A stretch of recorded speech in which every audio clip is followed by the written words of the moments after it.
వరంగల్లో రంజాన్ వేడుకలు అట్టహాసంగా జరిగాయి. మట్టేవాడ కీల వరంగల్ ఈద్గాలో జరిగిన ప్రత్యేక ప్రార్థనలో మంత్రి కొండా సురేఖ పాల్గొన్నారు. నియోజకవర్గంలోని ప్రతి ఈద్గా అభివృద్ధికి నిధులు కేటాయించామని మంత్రి స్పష్టం చేశారు.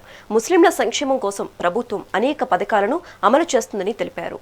ఇమాంల కోరిక మేరకే మసీదుల ఆధునీకరణకు ప్రాధాన్యత ఇస్తున్నామని, రంజాన్ తోఫాలతో పేద ముస్లింలకు అండగా నిలిచామని మంత్రి పేర్కొన్నారు.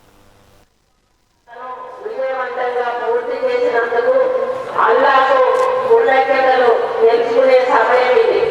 సమానత్వం మరియు సౌభ్రాతృత్వం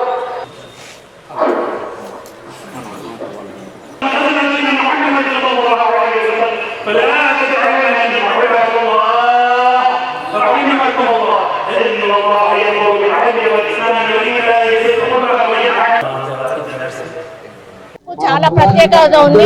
ఈ నెల రోజులు కూడా చేసిన ఉపవాస దీక్షలు ఈ రోజుతోటి ముగించుకొని వారు మళ్ళీ యథాతథంగా వాళ్ళ రోజువారీ కార్యక్రమాల్లో పాల్గొంటారు.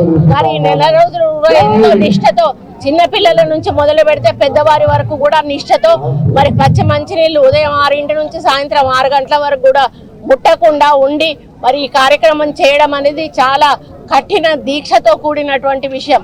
దాన్ని వాళ్ళు చేయగలుగుతున్నారంటే వాళ్ళకి ఒక కంట్రోలింగ్ సిస్టమ్ ఉంది అనేది చెప్తుంది. కాబట్టి ఇది ఒక ముస్లింల వరకే పరిమితం కాకుండా మన దేశంలో కానీ మన రాష్ట్రంలో కానీ గంగా జమున తహజీబ్ అనేది మనం అంటా ఉంటాము. అందరము కలిసి చేసుకునే పండుగ.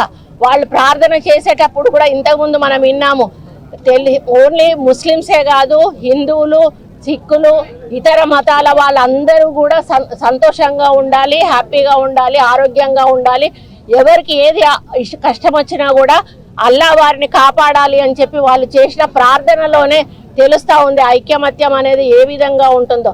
కాబట్టి ఈ పండుగను మనం అందరం కూడా ఒక ఉదాహరణగా తీసుకొని అందరం కూడా అన్నదమ్ముల్లా అక్క చెల్లెల్లా కలిసి ఉన్నప్పుడు ఈ సమాజంలో ఎటువంటి చెడు పనులు జరిగేటువంటి అవకాశం ఉండదు. ముఖ్యంగా ఈ టైంలో వాళ్ళు చెడు మాట్లాడరు, చెడు వినరు, చెడు పనులు చెయ్యరు.